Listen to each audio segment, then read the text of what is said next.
Nadyan wujude kewan-kewaning boten saged disangga enteng. Kurawa sampun bubar mawut. Prayoginipun pripun niki, Nger? Paman. Salebeting sami Bandayuda niki wau kula miling-miling nyaketi pertapakane Begawan Kesawasidi. Lan cetha yen niki pepakem Makutha Rama mboten badhe dipun wedharaken. Lah nggih. Cetha mboten diparingki lajeng kersanipun kula ajeng nyolong laku golek lenane Begawan Kesawasidi. Badhe kula lepasi senjata Kunta paman. Oh nggih, prayogi sanget mriku nggih mang lepaske senjata Kunta.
Bathara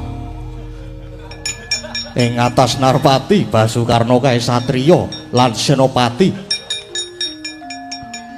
nanging laku culika nglepaske gegaman mongko sing dituju sesembahanku Begawan Kesawasidi yen ngono tak saute pusakane Karna kae.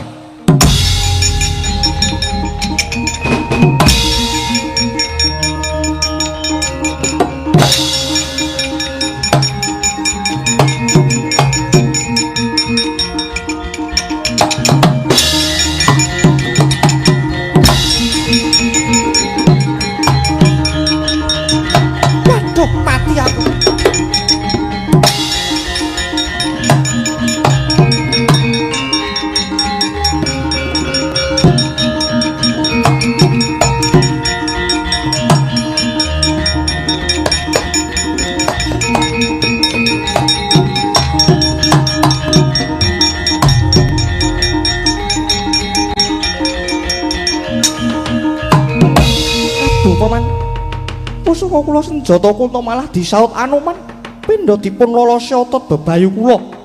Mongko menika pusaka ampuh paringanipun dewa paman. Aduh, Nger. Lajeng kados pundi menapa mundur mawon paman? Kula mang dawuh mundur. Kula ten mriki mawon taunana windanana kula dereng ajeng wangsul. Yen dereng wangsul pusaka kula senjata Kunta.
genti kang cinarita sarenging lampah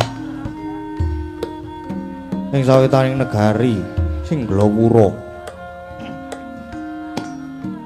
wonten asramaning pendhita winastan Pertapan Dasana kinarya pertapane sak raja pandhita peparap Begawan Wibisana karana sutaning galih kaya wis rumaos sungkan dateng edan-edaning Marcapada labet kapegatan sing pepunden kang wis ngrumini nyuwarga ing Guruloka Surya Pandara Ratri Astining galih parikedah sumusul dhateng kamuksaning Sang Prabu Ramawijaya kaya mangkono sigra amurwani kang pandulu sedyaning kayunarsa awegas hawa nafsu patang perkawis ingkang mapan ing angganing kocap dadak sekala ana cahya mijil saking jagating Dyan Wibisana nanging ilanging cahya dadya wujud sipat titahing Bathara kaget kadoro kasan Sang Begawan Wibisana dadya jugar semedine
Tata kadwisaya Indraksasara Maruta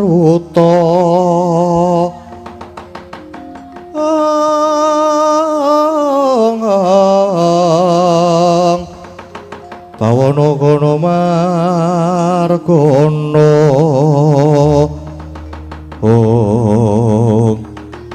gawe jugar nggonku patrap semedi temah dadi gragapan rasaku iki kok ana sipating titahing Bathara kang mijil saka anggaku ana cahya patang perkara sapa kowe kula pun angkara kula menika yekti kadang paduka nunggil sajuka dhateng angga paduka mangku cahya abang pramila paduka gampil ndawaken deduka tuwin gampil kebranang menika awit saking pakarti kula kula ugi kadang paduka nunggil sajuka ing angga paduka nami kula pun Ludra mangku cahya ireng pramila paduka gadah raos luwe kepengin dahar ngunjuk menika wakarti kula dalah kula inggih kadang paduka nunggil sajiwa nami kula Sukarda mangku cahya kuning ning boten enten buta werna kuning saentene nggih ngaten niki pramila paduka gadah pepinginan ngadi sarira ngadi busana remen ulah asmara menika saking makarti kula nadyan kula ugi kadang paduka mengku cahya seta nami kula pun Nuraga pramila paduka gadah musik tumindak suci remen olah manembah jati. Oh, dadi kowe kabeh kadangku caturwarna. Kula ninggih dosang peremban wit brol mijil wonten ing Madyapada kula kadang menika sampun nunggil sajiwa kalian angga paduka. Nanging kenging menapa wekdal mangke paduka bengkas. Kenging menapa paduka tega dhateng kula. Kadangku caturwarna. Ora teges aku tega marang kowe kabeh. Nanging pancen kalenggan iki kowe kabeh kudu oncat saka anggap. Krana aku bakal nggayuh sampurnaning urip. Mula jog nganti padha ngrendheting sedyaku kudu tak bengkas. Aduh, yen mekaten kula sedaya nyuwun dipun sampurnaken babar pisan peremban. Wih dalah. Yen aku kudu nyampurnake kowe kabeh, aku ora iso. Nanging ana dalan kang prayoga kanggo kowe kabeh. Mlaku wong ngerengetan bener mengko yen ketemu satriya bagus ngaku satriya Madukara kekasih Raden Arjuna ya Raden Janaka kowe kabeh padha njaluka sampurna lan tak lilani supaya manitis marang satriya iku. Oh inggih matur sembah nuwun sanget. Yen ngaten sewang-sewangan nyuwun pamit penemban nyuwun pamit ingkang padha surti ati-ati.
saya dalu aras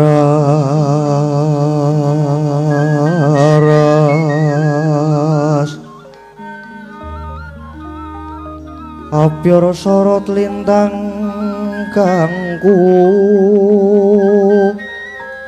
medhap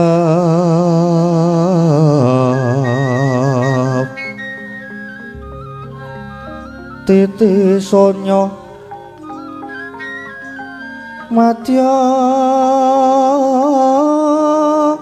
ratri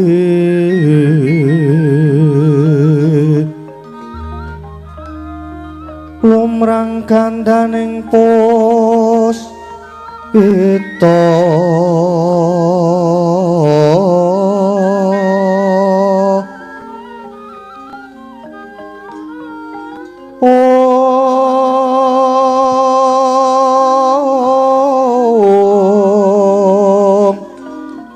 karanggan putyanira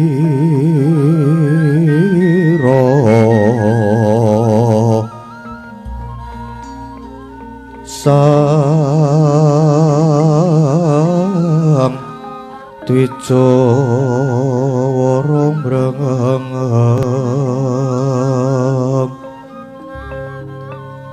lir swaraning madu branta manungsung sarining kembang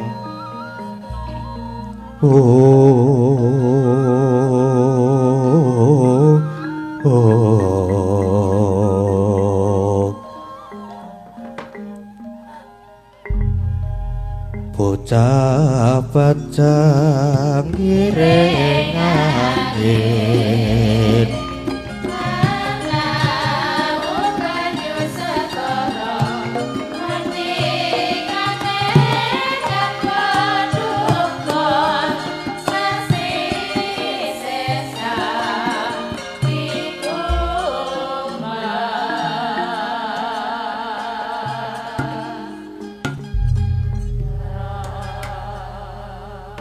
sireping sang wang araka gumanto sing dalu jroning ratri dereng wonten ingkang kacarita amung saing wang pertangga patingkang jemedhul saking Brangwetan nadan kelingan megarsa gunung-gunung parandine bisa merbawani jagat raya duwe tata sing kamantian dewasane nang nawau kawusa wancina wis ngancik gara-gara Sukra mangkara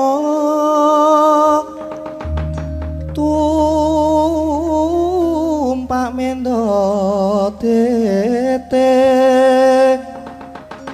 tete kaloba somawer cita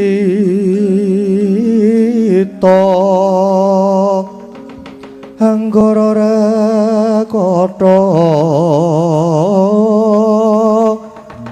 Buta Maesaras Patimintuna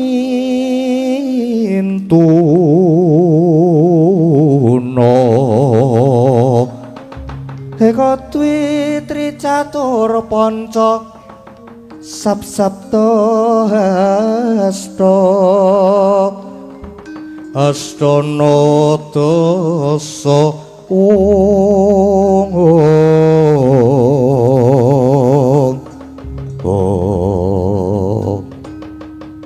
Goro-goro apa to pertandane goro-goro goro-goreng jagating pakliran saiki amung ngurmati miji lira parapat punakawan Kilurah Sumargareng Petruk Smauna Kilurah Bagong ingkang samya gegecekan madyaning ora rombo alon arire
Sore-sore padang bulan Ayo padha padha dolanan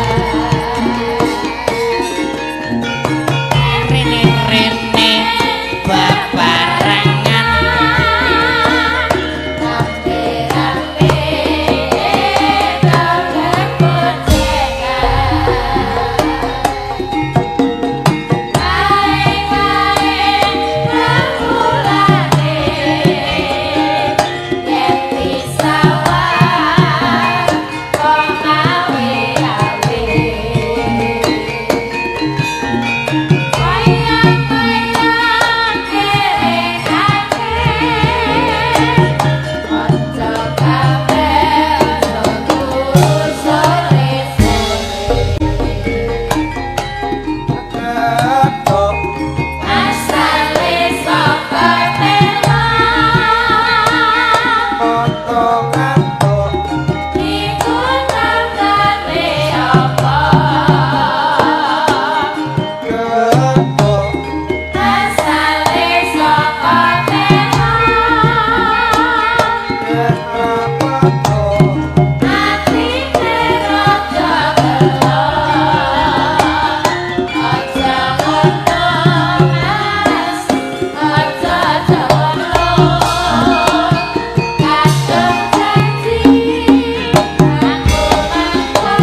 gara-gara Kang Gareng. Heeh, gara-gara truk.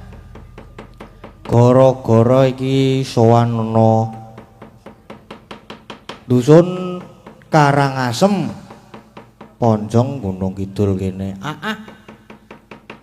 Mau sore jan rame banget. Ya tekan saiki kisah rame, isih gayeng. Sekarang ya apa jenengane? Mau apa jenenge limbukan gasik? Iki gara-gara ya gasik kuduan. Neng bubar tetep jam 3:30. Jeblok gundulku iki bare iki. Ora masalah nek aku ki wong ora masalah kok. Anggere iki kono bahan. Anggere awake dhewe iki engko bedhek-bedhekan ki wis suwe banget kuwi. Bedhek-bedhekan tur diselingi karo gathik glindik. Wis suwe banget kuwi engko. Karo kutut manggung, wah suwe banget gathik glindik tambah kutut manggung. Gara-gara le bubar jam 3. Ayo nek gara-gara bubar jam 3 lakonmu piye, Gong? Oh iya. Ha iya no iki kamangka jam 4 kurang 10 menit ki biasane ya wis adzan. Heeh, mulane tur iki masalah ya. Masalahe piye masalahe? Masalah lakone dawa mburi. Umpama iki engko gara-gara rada mblandang 30 menit ngono. Mburi iki wah. Kacau. Kacau balu tenan. Ha iya mulane iki karo ngomatke jam, Gong. Aja bablasan engko nek bablasan ndak. Ndak bablas soalnya umpama bablasan ngono ki nek sing kanca-kanca ki ora ora masalah. Ora masalah. Ha apa? Heeh, sing masalah ki kowe. Ha iya. Sing masalah aku. Kamu kaki naskah aku ra soling ringkas ta. Lah iya, tur isih mejang barang to mengko, Gong. Heeh. Aku arep melu ngrungokke wejangan Meh dadi pinter aku. Iki timbang ora omongane bedhek-bedhekan wae. Wis bedhek-bedhekan wis lawas banget, Gong, mbok ora usah, Gong. Lah iki anyar lho aku ndek anyarne lho iki. Tak jamin ora lucu wis tak percaya. Ha apa iki? Ayo mumpung ki Kang Gareng kuwi sing kon wangsulan kuwi. Apa kene, Kang? Bedhek-bedhekmu apa? Kene iki cah pinter, Ji. Kene iki mbiyen ki sekolah ki ya tutuke padake. Heeh iya ya, percaya aku nek karo kowe iki. Saiki tak bedheki bab kewan. Kewan meneh iki. Wingi bar kewan lho. Ora masalah sing ana kewan e. Apa? Kewan sing ora oleh mlebu pom bensin. Apa? Ayo kowe kuwi apa malah tekon genti? Kewan sing ora oleh mlebu pom bensin. Gajah. Ora tetep oleh gajah iki. Jaran. Jaran tetep oleh, jaran ora apa-apa ning pom bensin kok. Pitik. Alah pitik iki paling ger ngopo to? Ninggali rereget paling. Dadak nyapone. Kudu liyane. Iwak ra iso ning daratan. Nek dilebokne akuarium digoreng pom bensin iso aku tetepan. Terus apa? Kira-kira sik kewan sing ora iso mlebu ning pom bensin. Kodhok. Gak iso kodhok. Aku nek ngorek ya. Be gayeng banget ra? Ora. Ora apa-apa ngene iki wae sing penting ku apa jenenge? Dawa banget isian wektune iki soalnya nek ora omong-omongan ki ya. Ndak ngelangut. Tur iki ya isih dikancani karo Dik Lintang Kairo. Ha iya no, ya masa adik kon omong-omongan dhewe ya ta. Engko bedhek-bedhekan karo Dik Lintang ki lak gayeng banget pisan. Bedhek-bedhekan pokoke malam ini bedhek-bedhekan. Ning sing ana kutut manggung barang e. Ora apa-apa, bedhek-bedhekan nomor 1 kok. Apa ora kutut manggung sik, Gong? Kok sik. Apa bedane lontong karo tempe? Apa bedane? Apa, Gong? Nek lontong teleponi tempe ki arem-arem. Nek Dudu aku lho sing omongan kowe mau dudu aku. Kowe suwe banget lho, Gong. Ora masalah. Suwe kae nek ora lucu kan ora apa-apa. Heeh. Gayeng ya tru ya. Ora. Dolope medune dolope. Sopo? Kae sing jara sandok kuwi. Jara sandok ndase tok lho.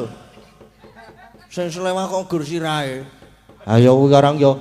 Wong aku nang omahku le apa jeng omongan ro aku ki gleleng, Gong. Piye lho omongan? Aku ku pengen nganu Mas, semir ke lho sik. Apa disemir separo terus mengko dinae motif. Tuh. Apa jenenge? Terus dumeh wingi bar cekot sepatu. Saiki wayangan sepatune ora tau copot. Pamer kok ya iso murup kok ya sepatune kok ya. Ha iya. Dipaku kok. Kat mau ki dienggo terus lho, Gong kowe. Heeh. Kaya jaran. Ha iya. Apa sikile iki dadi siji karo sepatu apa kepiye aku ya ora paham. Lho sepatu ora tau dicopot. Rambute selewah. Kaya ngene iki. Uteke kesemir ya kira-kira ya. Embuh Gong tekono-ono kono. Aku memeng aku omongan karo kae. Males aku. Malesi nek wonge kok. Omong dhewe to wonge to. Nang ki wae wis ngono kae. Ora apa-apa karang biasa to. Kae iki lehku nemu e mbiyen. Nemune endi, Gong? Nemune nganu pasti. Pasti ki apa? Pasti ki pasar kewan ki lho. Oh kae lek omongan dhewe to. Biasa ngono kuwi, biasa. Aku lali nukokke obat nek duitku entek. Mulane ora tak tukokne obat dadi omongan dhewe ngono kuwi. Kuwi kira-kira sing rada tegel sithik dikampleng ora apa-apa kok. Men rada apa jenenge mari sithik lah kuwi. Apa njaluk tak tukokke obat cuket apa piye? Wis jan. Aku kok ya iso ketemu karo wong kaya ngono kuwi. Ketoke iki aku iki ditakdirkan untuk berteman dengan manusia-manusia unik. Soale kowe ya unik, Gong. Oh, aku kan anomali. Aku kan anomali. Anomali. Wis ah. Ha iya, mbok kuwi. Sapa jenengane kuwi? Bintang tamu Mbak Lintang kuwi dijak omongan, Gong. Ha iya no ya. Namanya bintang tamu ki. Mesti bintangnya tamu. Mbak Lintang? Nggih. Wah, isih. Kok tumben durung bubuk. Ayo, halo sayang. Halo juga. Kok Mbak Lintang ya, Mbak Lintang? Heeh ya lali karangan ya. Biasane ki amen iki wis antuk-antuk turu kae wis ngantuk. Enggak, aku tadi udah tidur. Wah, aku yang belum tidur ini. Kira tak Nina Bobo. Yo, Nina Bobo. Kemarin aku di Nina Bobo Mas Gading. Oh iya. Heeh. Ora ngerti to nek aku ngenina bubuk. Mulane. Pripun, Mbak? Kabare? Iya, Mas Gading sehat, belum ngantuk, Alhamdulillah. masih fresh. Jenengan gimana? Tesih fresh to niki. Wah, jantenan. semangat pokoknya. Nggih. Nungguin Mas Gading sampai bar pun semangat. Wah, tenan semangat kok gini. nggih. Nggih, pancen aku to. Aku sesuk ki sekolah. Oh, sekolah. Sekolah. Aku barang ya kuliah sesuk ki. Sesuk ki pelajaran praktek ki ora oleh bolos. Lah. Mas Sesuk ki. Gading berarti sering bolosan ya, Mas ya? Bolosan wes. Aku meneng wae soalnya bener. Ora apa-apa lah. Nggih, Pak, niki ajeng nembang niki. Kutut manggung sudah ready atau belum, Mbak? Aduh. Sing gayeng mung gur kiwa panggung. Iku do sing dolop-dolope do berkumpul ning kono kabeh apa ya? Kutut manggung nggih. Nggih. Niki enten anune kok gampang. Iya, Mas Gading. Enten niki lho iki ana sawerane mau iso ana tak gawa kabeh iki. Dari siapa tadi Mas Gading? Dari mana ke mana? Tenanan loh Mas. Iya ini saya juga tenanan nih. Oh ini malah masih buka liriknya Lintang Asmoro. Sebentar ini HP-nya ngelek-ngelek. Nanti tuh mau. Nah ini saking Mas Pen-Pen Diwangun Banyumas. Oh nggih. Nggih. Dari Banyumas nggih. Nggih niki request Kutut Manggung. Nggih. Niki langsung kula nganu mawon. Langsung sah ben adil apa jenenge? Niki. Oh Niki nggih. Terima kasih Mas Gading. Amin matur sembah nuwun. Kok matur sembah nuwun. Wong durung sida kok matur sembah nuwun ki piye to? Kowe iki ngopo Gong? Domonge aku ki Piye to jane? bengi iki lagi ngebleng aku ki. Aku ki kowe iki tok iki ketularan Gong. Heeh.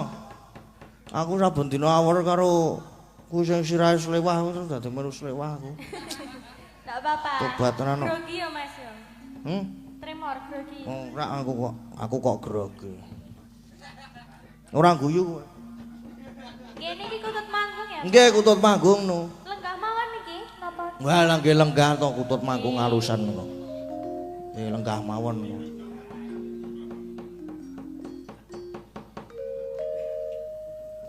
Ayo ki kapan mulai, Mbak? Saniki Mas. Oh, sakniki to kula kinten benjang. Yo monggo.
Ampun gumujeng.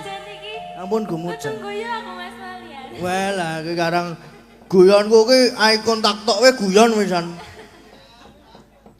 Mengger tak matke wis guyon ku wisan termasuk iki. Oh kae to. Dilajengaken, Mbak.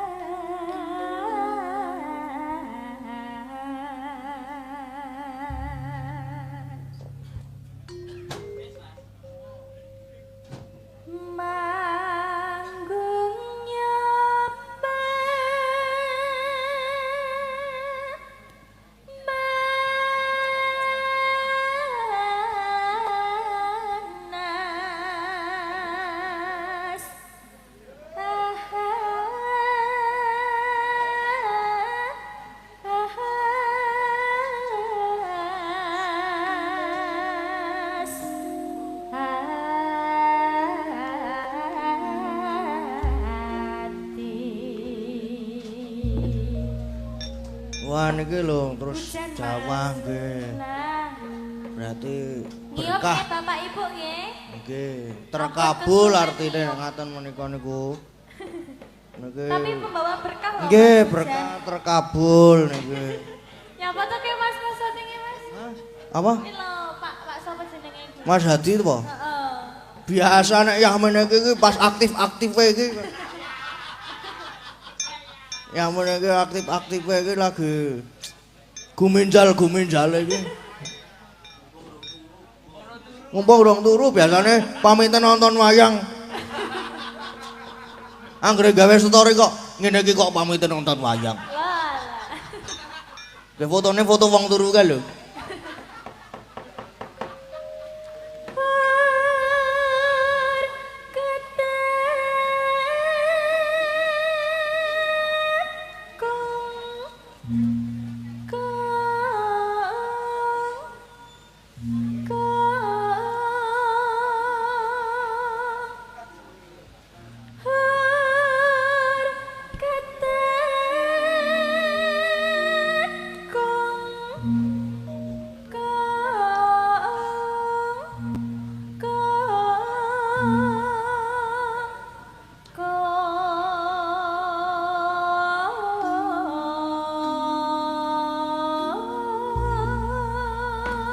Ayo iki pokoke kon manggung kabeh iki kan Mbak Sindane manggung kabeh. Nggih. Dari mana Mas? Ah saking niku Mbak Agnes niku. Baru ketekung. Ah nggih, saking guru ketekung. Ben ora merem-merem wae ngono. Wah aku ngerti kok. Orang. Oh. Ngerti berarti ket aku melek. Apa? Batine. Rasa. Kat mau kok sing dibahas meng rasan-rasan ku. Ayo.